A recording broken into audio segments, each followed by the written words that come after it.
స్వామి వివేకానందుడు ఒక సన్యాసి. సన్యాసులకి తామున్న ప్రదేశం మీద మమకారం ఉండకూడదు. అమెరికా సర్వమత సభల్లో ఉపన్యసించిన తరువాత వివేకానందుడు అక్కడ చాలా పేరు ప్రఖ్యాతులు గడించారు. ఎక్కువ కాలం అక్కడ ఉండి హిందూ మతం గురించి ఎన్నో ఉపన్యాసాలు ఇచ్చారు.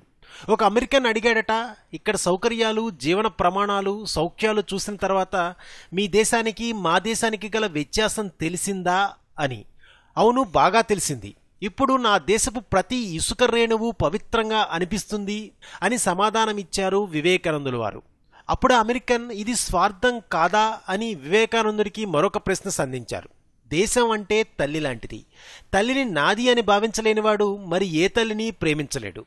భారతదేశం నా తల్లి. నాకు దేశభక్తి ఉన్నప్పుడు మాత్రమే ప్రపంచాన్ని ప్రేమించగలను అని చెబుతారు.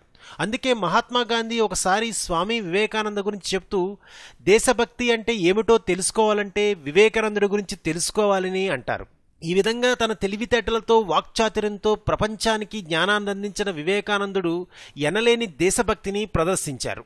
మరిన్ని వివేకానందుని సూక్తుల కోసం, జీవిత విశేషాల కోసం ప్లీజ్ సబ్స్క్రైబ్ టు రెక్ టీవీ మిస్టరీ.